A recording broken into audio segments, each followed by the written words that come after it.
اللہ تبارک تعالیٰ کے لیے، اور اللہ اور اس کی کل کائنات حضرت محمد صلی اللہ علیہ وآلہ وسلم پر عذرو قرآن درود و شریف بھیج رہے ہیں، اور تمام مسلمانوں پہ یہ فرض عین ہے۔ اللہ تعالیٰ خود فرماتے ہیں کہ میں خود آخر الزمان نبی جو ختم الرسل ہیں، جن کے پائے کا آج تک کوئی نوح ایسی پیدا نہیں ہوئی ہے ان کے پائے۔ اور حضرت علامہ عنایت اللہ خان مشرقی رحمۃ اللہ علیہ فرماتے ہیں کہ نوا پرداز عشق مصطفیٰ ہوں، یہ لے نکلی تو پھر کیا دب سکے گی، یہ گونج نام محمد کی نور کے تڑکے، صلاح ہے محمد صلی اللہ علیہ وآلہ وسلم سب سے تیز گام ابھی کہ روح زمین کے تختے پر ایسی عظیم و مرتبت شخصیت آج تک پیدا نہیں ہوئی ہے۔ اور مقام قرآن مجید میں اللہ تعالیٰ فرماتے ہیں ان کا مقام کہ کعبہ و قوسین، کہ وہ اللہ کے اتنا قریب ہیں جیسے دو کمان کا فاصلہ ہے۔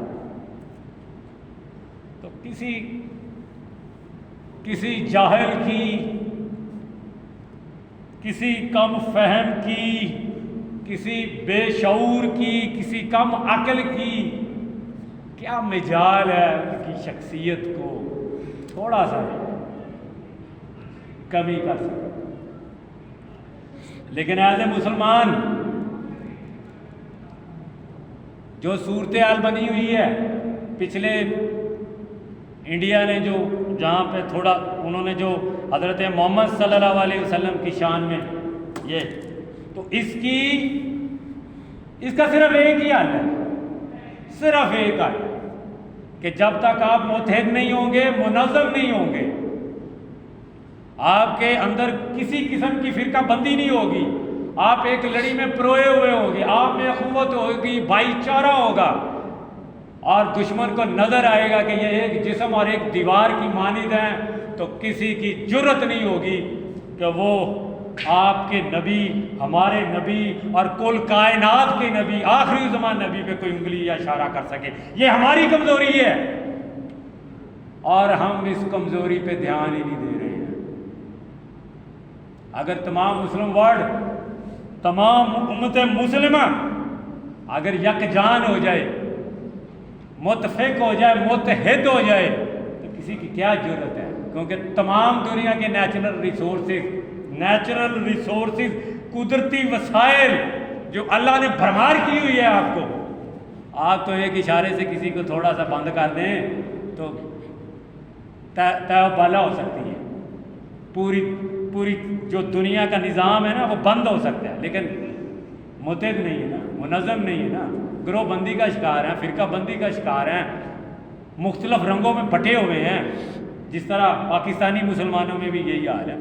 تو جب تک ہم اپنی یہ ذمہ داری پوری نہیں کریں گے، تو اسی لیے میں کہتا ہوں کہ اگر ہمیں حضرت محمد صلی اللہ علیہ وسلم سے سچا عشق ہے، کہتے ہیں نا کہ مجھے دعویٰ ہے، مجھے حضرت محمد صلی اللہ علیہ وسلم سے سچا پیار ہے، مجھے محمد صلی اللہ علیہ وسلم سے سچا عشق ہے، تو پھر عشق تو یہ ہے نا کہ متحد ہو جاؤ نا۔ اس کا نظام جس مقصد کے لیے 23.5 سال اپنے صحابہ کرام کے ساتھ، اتنے عظیم صحابہ کرام کے ساتھ، وہ ایک 4 کریکٹر تھے، وہ پیدا کیے انہوں نے، وہ متحد اور منظم رہے، اور پوری کائنات، پوری دنیا میں دین اسلام کو پھیلایا۔ وہ متحد تھے، وہ منظم تھے، کسی کی جرت نہیں تھی کہ حضرت محمد صلی اللہ علیہ وسلم پہ کوئی انگلی کر جائے۔ اب آپ کے اندر کمزوری ہیں بے شمار قسم کی، لیکن ہم صرف نعرے بازی اور اپنے مختلف گروہوں کے ذریعے سے پروٹیسٹ کر کے یہ حل نہیں ہے۔ تو میرا ٹاپک یہ نہیں تھا، کیونکہ یہ کرنٹ ایشوز تھا، اس لیے تھوڑا سا کہ حضرت محمد صلی اللہ علیہ وآلہ وسلم قرون اولیٰ کا جو دور تھا، قرون اولا کا جو دور تھا، قرون اولا کا قرن اول کے جو مسلمانوں کا دور تھا، اس کی صلاۃ کیا تھی، اس کی زکوٰۃ کیا تھی، اس کا یہ دونوں صلاۃ اور زکوٰۃ، اس کو میں ایسے بیان کروں گا کیونکہ ہم نے تو صلاۃ کو نماز بنا لی ہے نا، عربی میں اس کو صلاۃ کہتے ہیں، اور ہم نے اس کو نماز کا اس کو کنورٹ کیا ہے۔ اب کیونکہ اردو ایک لشکری زبان ہے، اس میں مختلف الفاظ ہیں مختلف زبانوں کے، تو جو لفظ نماز ہے اس کا جو اوریجن ہے یہ کہاں سے نکلا ہے؟ لفظ نماز، لفظ نماز فارسی کا لفظ ہے، فارسی کا، اور ایک جگہ پہ اس کو ترکش بھی بولتے ہیں، اور کئی جگہ اس کے مختلف میننگز ہیں، کئی اس کو نیگیٹیولی بھی یوز کرتے ہیں، کئی اس کو پازیٹیولی بھی یوز کرتے ہیں، لیکن یہ ترکش اور پرشین لفظ ہے، اور قرآن مجید میں اس کو لفظ صلاۃ یوز کیا گیا۔ اب اللہ تعالیٰ نے جب بھی قرآن مجید میں صلاۃ کا لفظ استعمال کیا تو ساتھ ہی اقیموا الصلاۃ وآتوا الزکاۃ، دو ڈپارٹمنٹ، اب میں ڈپارٹمنٹ تھوڑا سا سادہ الفاظ میں، کیونکہ میرے سامنے سادہ لوگ، جیسے ایک سوئی نوزن ایک محکمہ ہے اور دوسرا وابڈا ایک محکمہ، یہ دو محکمے ہیں، اسی طرح زکوٰۃ اور صلاۃ دو محکمے تھے، یہ دو محکمے، اور صلاۃ کو جب ہم اس کو گہرائی میں جائیں تو میں ایک لفظ بولتا ہوتا ہوں کہ صلاۃ وہ پلر تھا، صلاۃ وہ پلر تھا، صلاۃ وہ ستون تھا دین کا، وہ صلاۃ وہ دین کا ستون تھا جس کے بیچ میں سے غلبہ اسلام نکلتا تھا۔ صلاۃ، اس کو میں دوسرے الفاظ میں یہ بیان کروں گا کہ صلاۃ کی آؤٹ کم انگریزی میں، اور اس کو اگر اردو میں بولو کہ اس کا نتیجہ کیا نکلنا تھا، اس کا رزلٹ کیا نکلنا تھا، کہ اگر ہم صلاۃ قائم کریں گے، دوسرے الفاظ میں اگر ہم نماز قائم کریں گے تو اس کا نتیجہ کیا نکلنا تھا؟ ایک تو نتیجہ نکلنا تھا انفرادی طور پر، انفرادی ایک بندے کے اندر جو نتیجہ نکلنا تھا وہ نکلنے تھے دو طرح کا، ایک جسمانی اور ایک روحانی، انفرادی طور پر جسمانی اور روحانی نتیجے اسے نکلنے تھے، اور اجتماعی طور پر بھی پوری قوم نے جب صلاۃ قائم کرنی تھی، نماز قائم کرنی تھی، تو اس سے بھی پوری قوم کے اندر روحانی اور جسمانی نتیجے نکلنے تھے، اور جسمانی اور روحانی نتیجے انفرادی کو جمع کریں گے جب ہم ایک بندے کے اور پوری قوم کے جب ہم یہ نتیجے جمع کریں گے، ان نتیجوں کو میں ثواب کہتا ہوں، تو اس ثواب کے نتیجے میں غلبہ اسلام نکلنا تھا، کیونکہ قرون اولا کے مسلمان جو کہ صرف 313 تھے، صرف 313۔ اب میں یہی آپ کے سامنے تھوڑا سا فرق رکھنا چاہتا ہوں، ہمارے اندر اللہ تعالیٰ نے جو ہمیں روشنی دی ہے، اللہ تعالیٰ نے جو ہمیں خبر دی ہے، میں خبر کہوں گا، کیونکہ 1000 سے پوری امت مسلمہ اور جو حالات اس وقت بن چکے ہیں مسلمانوں پہ وہ بڑے ہی کربناک ہیں، اور جو ہمیں خبر ملی ہوئی ہے اور جو ہم مغلوبیت میں پھنسے ہوئے ہیں اس سے کیسے نکلنا ہے، کیونکہ جو اس وقت مروجہ طور پر جس طریقے سے ہم چل رہے ہیں اس کا رزلٹ، اس کا نتیجہ آپ کے سامنے ہے کہ 1000 سال سے مغلوب ہے۔ اللہ تعالیٰ نے آپ کو قدرتی وسائل بھی وسیع تر دیے، ہر چیز دی، لیکن مغلوب، کوئی عزت نہیں۔ جہاں کہیں بھی دیکھیں مسلمانوں کے پہ ظلم و ستم ہو رہے ہیں۔ اب غور و فکر کی بات یہ ہے کہ اگر 313 جو صلاۃ پڑھتے تھے، جو نماز پڑھتے تھے، اور انفرادی طور پر، پہلے میں انفرادی، کیونکہ نماز جب صلاۃ ہم نے قائم کرنی تو پہلے تو ایک فرد پہ نکلنا نا اس کا نتیجہ، کیا وہ روحانی طور پر اس کی روح پاک ہو گئی؟ کیا وہ جسمانی طور پر فٹ ہو گیا؟ کیونکہ غلبہ اسلام کرنا ہے نا، غلبہ 313 مکے میں یا مدینے میں یا پوری دنیا میں جہاں جہاں بھی وہ گئے، وہ انفرادی طور پر اس صلاۃ سے، اس نماز سے روحانی طور پر مضبوط ہو جاتے تھے اور جسمانی طور پر بھی مضبوط ہو جاتے تھے۔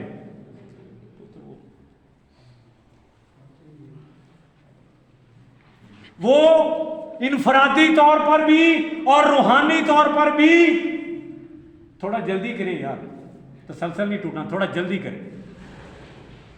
وہ روحانی طور پر بھی، انفرادی طور پر، روحانی طور پر بھی اتنے مضبوط ہوتے تھے اور جسمانی طور پر بھی اتنے مضبوط ہوتے تھے کہ وہ، اور پھر جب وہ اجتماعی بنیادوں پہ، کیونکہ پوری جماعت تھی نا، نماز صلاۃ تو ہے ہی جماعت ہے، صلاۃ تو ہے ہی جماعت ہے، وہ پوری جماعت 313 کی، کبھی وہ 1000 پہ غالب ہوتی تھی، کبھی 1000 10,000 پہ غالب ہوتے تھے، اور کبھی خالد بن ولید کی طرح صرف 10,000 3 لاکھ پہ غالب ہوتے تھے۔ وہ عقیم الصلاۃ، وہ عقیم الصلاۃ، اگر آج وہ کمپیریٹیولی مقابلہ تن، میں وہ واضح کرنا چاہتا ہوں آپ پہ، اگر وہ قرون اولا کی اگر صلاۃ ہے، موجود ہے، تو آج 1 ارب کیوں غالب نہیں ہے؟ آج 1 ارب اور 2 ارب کے قریب مسلمانوں کے اندر وہ روحانی جذبات کیوں پیدا نہیں ہوئے ہیں؟ وہ جسمانی فٹنس کیوں پیدا نہیں ہوئی ہے انفرادی طور پر اور اجتماعی طور پر؟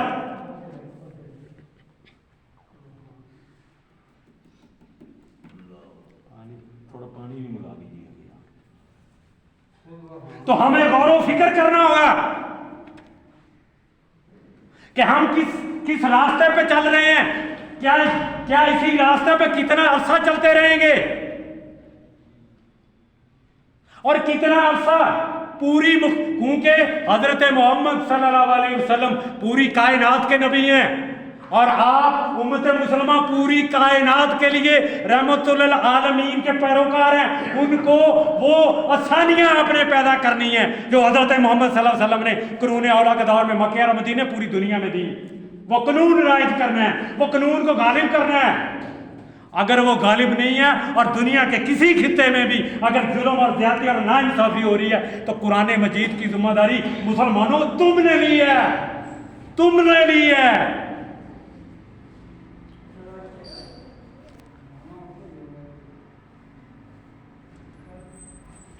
تو قرآن مجید کی ذمہ داری ہم لوگوں نے لی ہے، تو ہمیں دھیان دینا پڑے گا کہ کیا ہماری صلاۃ، اب میں صلاۃ کی طرف آؤں گا۔ صلاۃ اور زکوٰۃ دو، جیسے میں نے پہلے بیان کیا ہے کہ صلاۃ اور زکوٰۃ جب بھی بولا اللہ تعالیٰ نے قرآن مجید میں اقیم الصلاۃ وآتوا الزکوٰۃ، جسٹ لائک یہ صرف جیسے سوئی نودرن ہے، وابڈا ہے، اس طرح 2 ڈپارٹمنٹ ہیں، یہ 2 ڈپارٹمنٹ ہیں، ان 2 ڈپارٹمنٹوں کا اتنا بڑا اہم رول تھا اللہ کے دین، کیونکہ صلاۃ غلبہ اسلام کی معراج ہے، اور اگر صلاۃ سے غلبہ اسلام قائم نہیں ہو رہا ہے تو پھر یہ صلاۃ، یہ نماز قرون اولا کی صلاۃ اور نماز نہیں ہے۔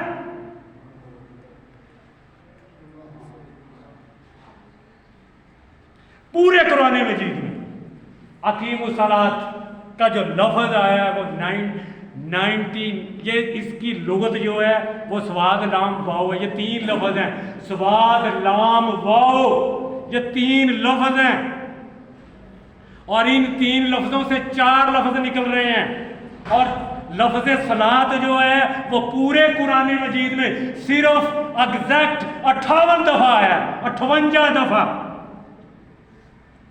58 دفعہ ہے، اور 58 دفعہ میں سے 58 دفعہ یہ لفظ صلاۃ پورے قرآن مجید میں آیا، اور اس 58 دفعہ میں حیران کن طور پر میں کیلکولیٹڈ باتیں کروں گا آپ سے، کوئی ایسی بات نہیں کروں گا جس سے آپ کا ویژن کلیئر نہ ہو۔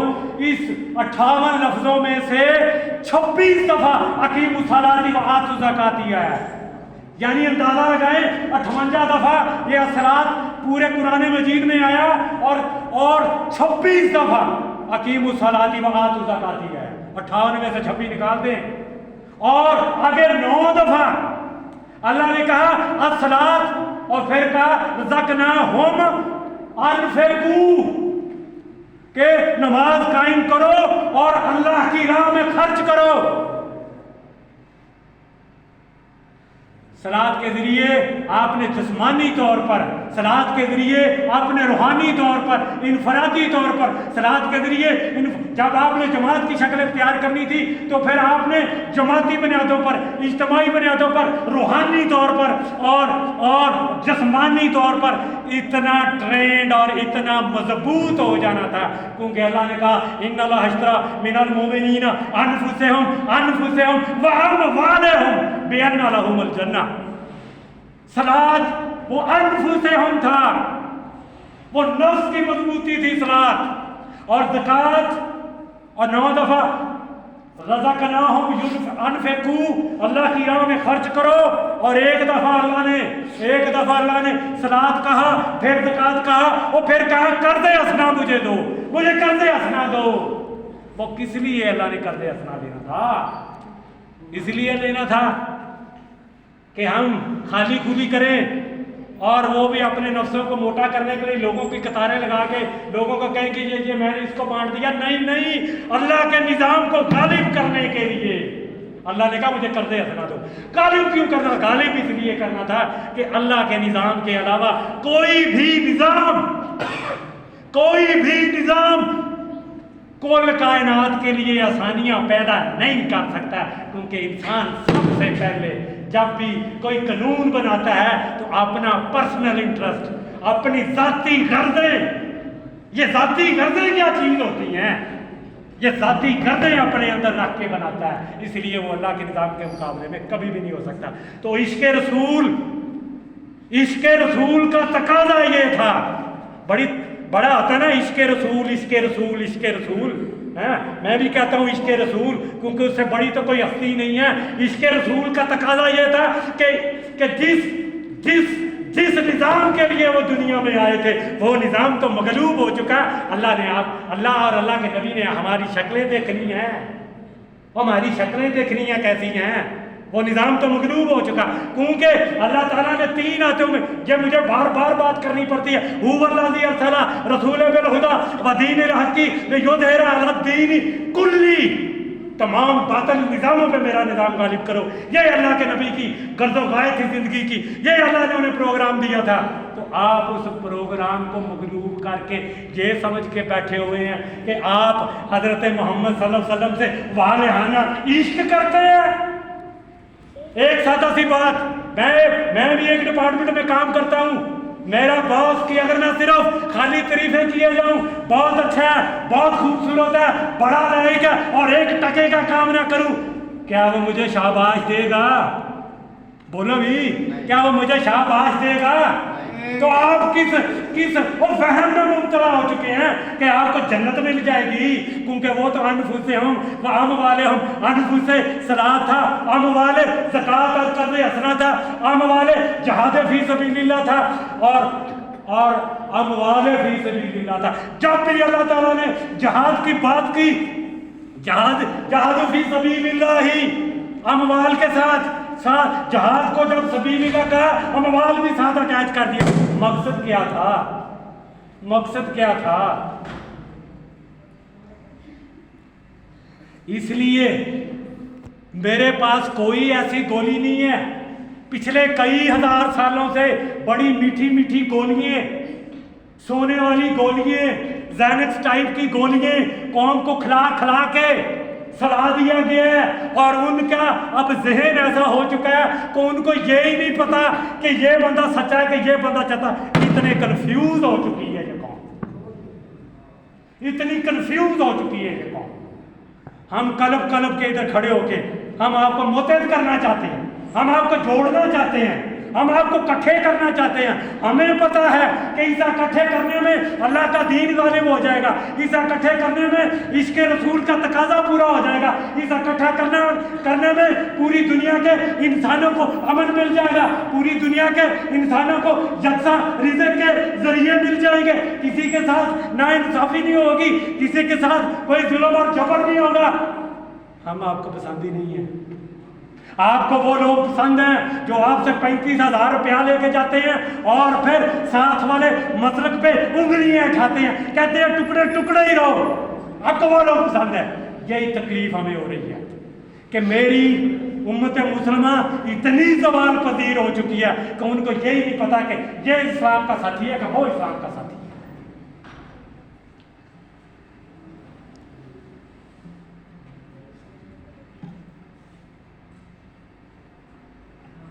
اب قرون اولا کا سلام.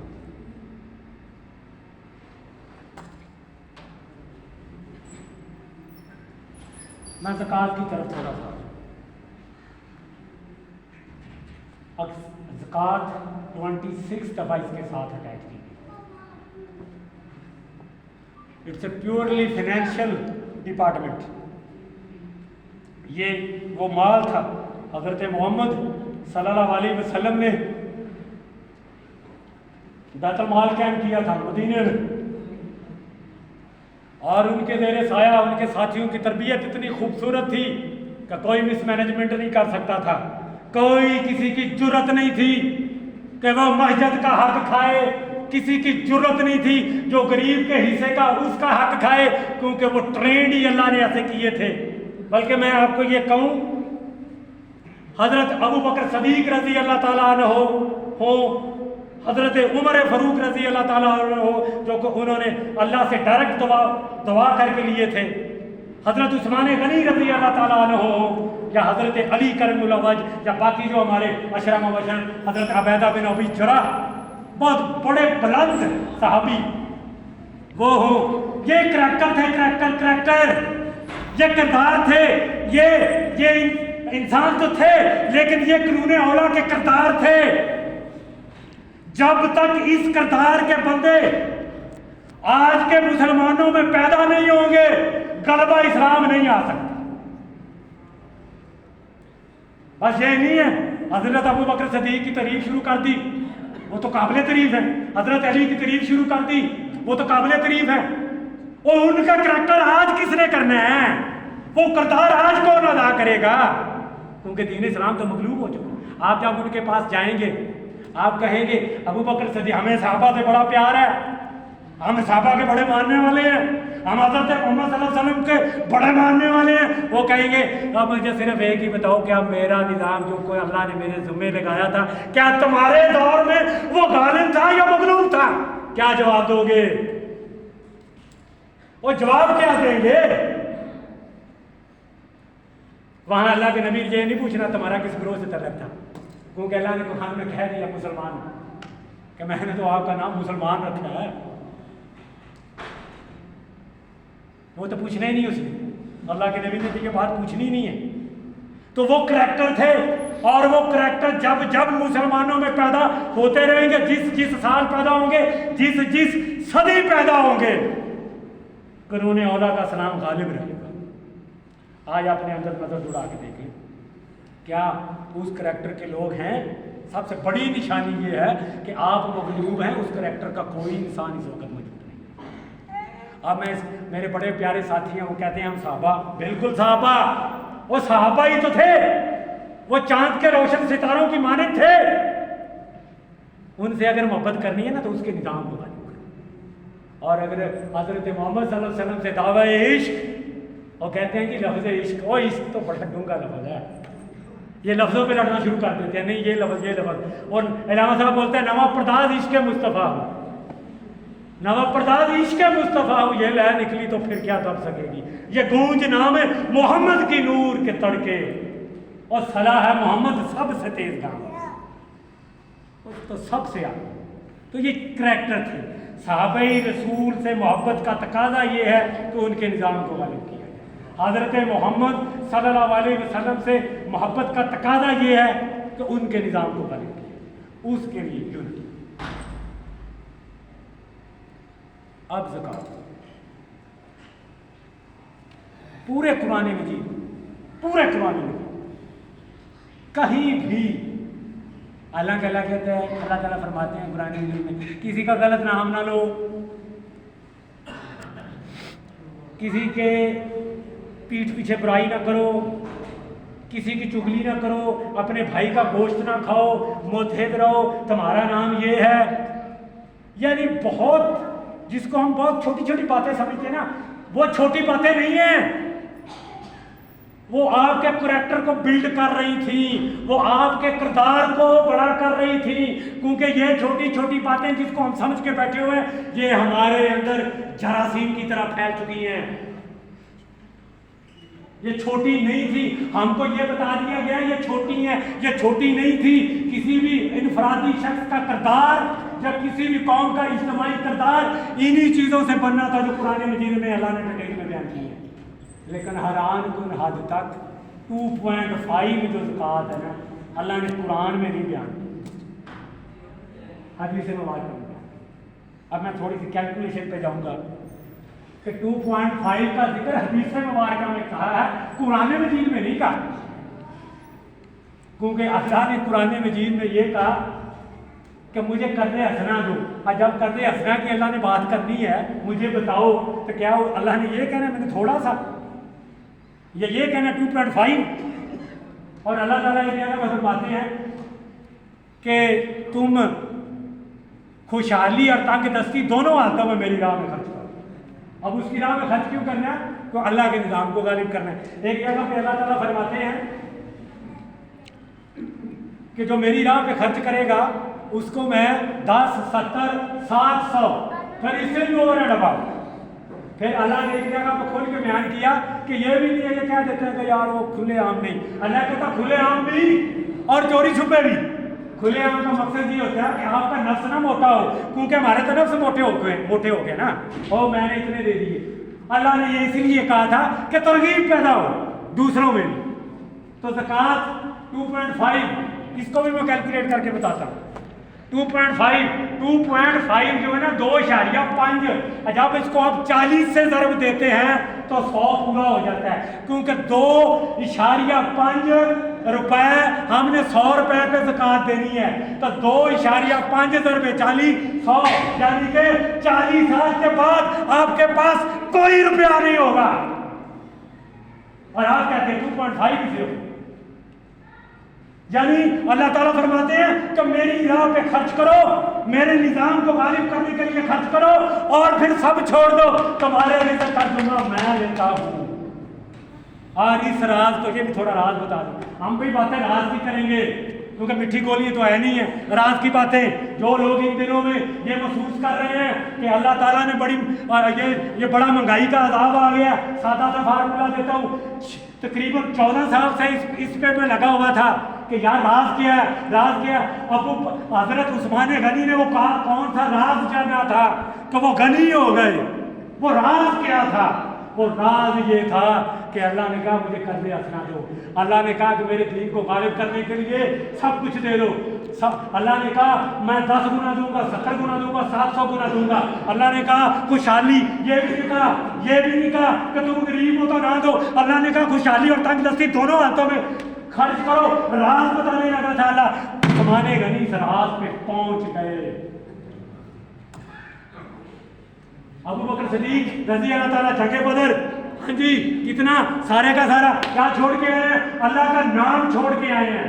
اللہ کا نام کیا تھا؟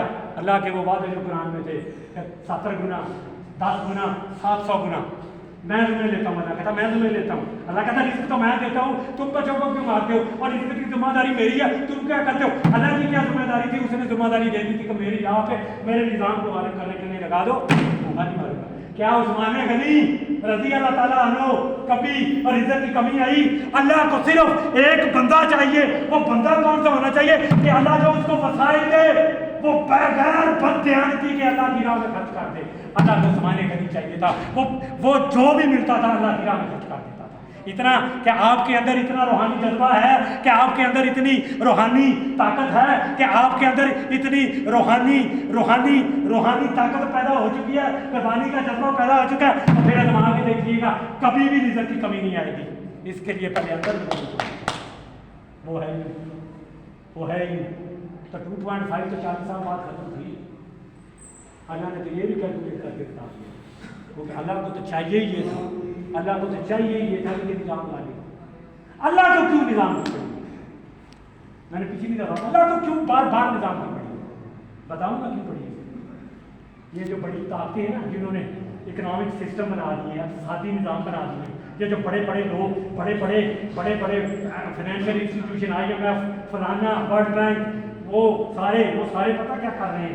وہ غریبوں کا، وہ یہ نہیں دیکھ رہے مسلمان، وہ یہ نہیں دیکھ رہے غریب ہندو، کہ وہ یہ نہیں دیکھ رہے کہ وہ دوریے شوریے، کیونکہ اللہ رب العالمین ہے اور محمد عربی رحمت اللہ عالمین ہے، تو وہ کیسے نہ برین انسان کی ذمہ داری ہے۔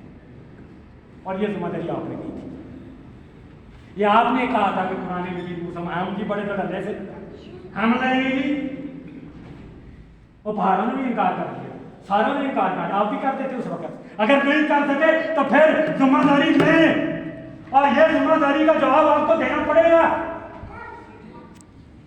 اور ہم یہ سمجھ کے بیٹھے ہوئے ہیں ہاں جی زکوٰۃ کی میرے کہا تھوڑی سمجھ میں تھوڑا سا سلاد کی طرف پھر تھوڑا سا واپس آتا ہوں، اس میں سورۃ فاتح۔ اب میں تھوڑا سا آپ کو نقشہ دکھانا چاہتا ہوں کہ نقشہ واضح ہو کہ قرون اولیٰ کی صلات میں کتنی طاقت تھی۔ قرون اولیٰ کی جو صلات تھی وہ کیسے غلبہ اسلام برپا کرتی تھی۔ قرون اولیٰ کے مسلمانوں کے اندر انفرادی طور پر کیسے روحانی جذبات پیدا ہوتے تھے، کیسے وہ جسمانی طور پر فٹ ہو جاتے تھے، کیسے وہ میڈیکلی فٹ ہوتے تھے۔ قرون اولیٰ کے مسلمان انفرادی کے بعد اجتماعی طور پر وہ پوری کی پوری جماعت کے اندر کیسے روحانی جذبات پیدا ہو جاتے تھے کہ ابو بکر صدیق کو کہا جاتا کہ سارا مال لے آؤ، وہ پرواہ نہیں کرتا۔ یہ روحانی جذبہ تھا، یہ یقین اور ایمان کی وہ کیفیت تھی جو قرون اولیٰ کے مسلمانوں میں پیدا ہو چکی تھی، آج کے مسلمان میں نہیں ہے۔ تو سورۃ فاتحہ ام الکتاب کیا کہا جاتا ہے؟ ام الکتاب، یعنی سورۃ فاتحہ جو ہے وہ قرآن مجید کی ماں ہے، ام الکتاب۔ اور ایک جگہ پہ لکھتے ہیں اوپننگ ہے، یعنی کھولتی ہے قرآن مجید کو، ٹھیک ہے۔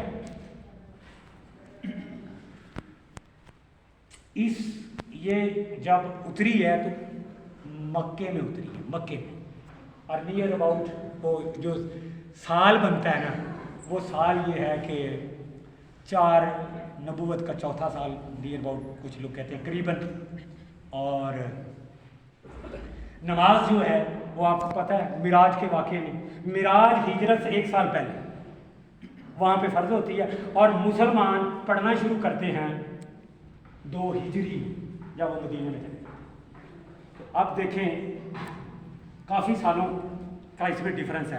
کہاں نبوت کا مطلب پتہ ہے کیا؟ یعنی کہ جو اگر ہم نبوت کو چلائیں، نبوت تو مکے میں ہوئی نا، تو وہ جب ہجرت کر کے ادھر گئے تو وہاں ہجری کیلنڈر شروع ہو گیا، ٹھیک ہے۔ تو وہ تقریباً 6 7 8 9 10 سال کا ڈفرینس ہے۔ اب صلات کے بارے میں اللہ کہتا ہے پرندوں کی بھی صلات ہے۔ کبھی یہ اگر آپ قرآن کو کھول کے دیکھیں نا تو اللہ کہتا ہے پرندوں کی بھی نماز ہے۔ اللہ کہتا ہے ہر جاندار کی اس کے اپنے اپنے سٹائل ہے نماز، انسان کا اپنا سٹائل ہے۔ تو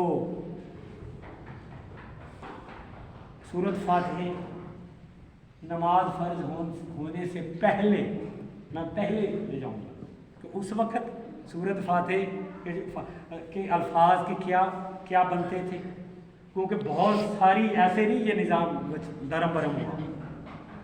ہم نے میں اکثر کہتا ہوتا ہوں کہ اللہ تعالیٰ نے قرآن مجید کی حفاظت کا ذمہ لے لیا تھا، ٹیلی لگا لی انہوں نے، ترجمے تو بدل لیے لیکن عربی کے لفظوں کو نہیں بدل سکے، کیونکہ ذمہ داری لی ہوئی تھی۔ تو آج کوئی بھی شخص اگر قرون اولیٰ کی نماز سمجھنا چاہتا ہے تو اگر اس کو تھوڑی گرامر آتی ہے بڑی جلدی سمجھ جائے گا۔ تو میں اشارتاً گفتگو کروں گا، آپ کو اندازہ ہوتا جائے گا۔ تو اتنا ڈفرینس ہے. تو اس سے دیکھیں سورۃ فاتح تو 4 میں بنی اور پھر ہجرت جب مدینے میں گیا تو ہجری سال شروع ہوتا ہے, وہ 10 سے 11 سال کا فرق ہے. دو ہجری 10 سے 12 سال پہلے آئی ہے یہ. تو اس میں اگر اس کو تھوڑا سا غور سے دیکھیں, اس میں سورۃ فاتح کے بارے میں لکھتے ہیں کہ حضرت علی رضی اللہ تعالیٰ فرماتے ہیں کہ اگر اس کی تشریح کرنے ہم شروع کر دیں تو سمندروں کی سیاہی سب اتنا. میں اس میں 3 لفظ اٹھاتا ہوں, صرف 3. ایک لفظ نابودو, ایک صراط مستقیم اور ایک آنا. 3 لفظ اور سے سنیے گا, یہ تینوں لفظ موجود ہیں, نابودو, صراط مستقیم اور آنا. 2 ذمہ داریاں جو ہیں نا, 2 ذمہ داریاں وہ ہماری ہیں, ایک نابودو کی اور ایک صراط مستقیم. ٹائم کتنا رہتا ہے؟ تھوڑا 40 منٹ تو نہیں, 10 منٹ میں. 2 ذمہ داریاں ہماری ہیں, نابودو کی, صراط مستقیم کی. تیسری ذمہ داری اللہ تعالیٰ نے خود لے لی تھی, آنا. اب ہوا کیا کہ جو لفظ نابودو تھا وہ ہے جی نون این بے دال, نون این بے دال عبد. اب لفظ تو عبد ہے, عبد کہتے ہیں بندے کو, اور جو بندہ ہوتا ہے اللہ کا بندہ کون ہے؟ نافرمان یا اللہ کے حکم کو ماننے والا. اللہ کا بندہ وہ ہے جو 24 گھنٹے اراؤنڈ دا کلاک اللہ کے حکموں کو مانتا ہے. ہم اس کو کلیئر کٹ لفظ بولتے ہیں اللہ کا نوکر. اب جب ہم فجر کی نماز میں, اب دیکھیں اس میں تھوڑا سا میں آپ کو تھوڑا سا کھولوں گا, اور اب دیکھیں یہاں سے نا آپ کی میموری یعنی یہ جو آپ کی یاد آج تھے اس کو اللہ کیسے تقسیم کر رہا ہے. فجر کی نماز, پھر اس کے بعد ظہر کی نماز. فجر میں یاد کراتا ہے اللہ, پھر ظہر میں یاد کراتا ہے. یعنی دیکھیں اللہ قرآن مجید میں فرماتے ہیں کہ انسان بڑا پرانا ہر بھول جاتا ہے. اللہ نے 5 ٹائم تمہیں ریمائنڈر دیتے ہیں, 5 ٹائم یاد دہانی کرائی ہے فجر کی نماز. اب نماز جماعت ہے, اب نماز کیا ہے؟ جماعت. ٹھیک ہے, اب جماعت سے نکلنا کیا؟ میں نے پہلے آپ کو کہا تھا کہ صلاۃ سے نکلنا ہے, صلاۃ سے نکلنا آپ کی جسمانی انفرادی فٹنس, جسمانی انفرادی طور پر اور جماعتی طور پر آپ اتنے مضبوط ہو جائیں گے کہ اللہ کے نظام کے لیے آپ بڑے تگڑے ہو جائیں. اب ہوتا کیا ہے, اور جب وہیں پہ اللہ آپ کو ایک امیر کی اطاعت بھی سکھاتا ہے, کیونکہ میدان عمل میں چل کے آرڈر کی نہ ماننا ہے, شطر پہ بے مار نہیں, کسی کا آرڈر ماننا ہے. کوئی جس نے ابھی تک نماز پڑھانی اس کا آرڈر ماننا ہے, تو آرڈر کیا مانا کہاں جہاں پہ میدان عمل میں جا کے اس کے آرڈر کے پیچھے چلنا ہے. تو پہلا تھا نابودو, جب ہم مسجد میں کھڑے ہو کے, جب ہم مسجد میں کھڑے ہو کے خانہ کعبے کی طرف منہ کر کے, خانہ کعبے کی طرف منہ کر کے نیت باندھی اللہ کو حاضر ناظر جان کے, غور کیجئے گا, خانہ کعبے کی طرف منہ کر کے پیش امام کی موجودگی میں اللہ کو حاضر ناظر جان کے, جب میں کہوں گا سورۃ فاتح پہ نابودو, میں تیرا نوکر, میں تیرا نوکر, پھر میں فجر میں کہوں گا ساروں کی موجودگی میں, پھر میں ظہر میں کہوں گا, پھر میں عصر میں کہوں گا, پھر میں عشاء میں مغرب میں کہوں گا, پھر میں عشاء میں کہوں گا میں تیرا نوکر. اب 2 چیزیں ہیں, اگر تو منافقانہ کہہ رہے ہیں تو ان کے لیے دوزخ کا آخری کڑا, عمل نہیں ہے. اگر نوکر نہیں مان رہے تو ان کے لیے آخرت کا آخری کڑا. قرون اولیٰ کے مسلمان جب نابودو پر آتے تھے تو کہتے ہیں کہ حضرت عمر کو رضی اللہ تعالیٰ عنہ کو اگر دیکھنا ہے نا تو نماز کی حالت میں دیکھو, حضرت علی کو دیکھنا ہے تو نماز کی حالت میں دیکھو. تھر تھر کانپ رہے ہوتے ہیں. کیوں کانپ رہے ہوتے تھے؟ سوال ہے کام کیوں رہے ہوتے تھے؟ کام اس لیے رہے ہوتے تھے کہ آگے تو آخر الزمان نبی ہیں, اللہ کے گھر میں کھڑے ہیں. میں نابودو کہہ رہا ہوں, اگر میدان عمل میں, کیونکہ نماز تو آدھے گھنٹے میں مکمل ہو جانی ہے, 5 نمازیں ٹائم نکال لیں, اگر 23.5 گھنٹے یہ جو میں نے نوکر کا لفظ بولا ہے میدان عمل میں, اگر میں نے عبداللہ بن ابی کی طرف پورا نہ کیا تو میرا ٹھکانہ جہنم. اور اس کو پھر اللہ کہتے ہیں اے اللہ کے نبی اب آپ بند کر دیں, کیونکہ عبداللہ بن ابی کو میں نے نہیں چھوڑنا. قرون اولیٰ کا مسلمان عبداللہ بن ابی نہیں تھا, قرون اولا کا مسلمان ابو بکر صدیق رضی اللہ تعالیٰ عنہ ہوتا، سارا مال حضرت عمر تھا، آدھا مال، اور حضرت عثمان غنی تھا، سارے کا سارا ہی، وہ منافق نہیں تھا۔ فجر میں کہتے ہیں، ظہر میں کہتے ہیں، عصر میں کہتے ہیں، مغرب میں کہتے ہیں، عشاء میں کہتے ہیں۔ آگے لفظ تھا، دوسری ذمہ داری آپ کی تھی صراط مستقیم، سیدھے راستہ۔ جب آپ 24 گھنٹے کے نوکر ہونا تھا تو آپ سے بڑا کون صراط مستقیم پہ ہونا تھا؟ جب آپ 24 گھنٹے کے نوکر ہونے تھے، آپ سے بڑا کون صراط مستقیم پہ ہونا تھا؟ کوئی بھی نہیں۔ قرون اولا کا مسلمان 24 گھنٹے کا نوکر تھا، صراط مستقیم پہ تھا۔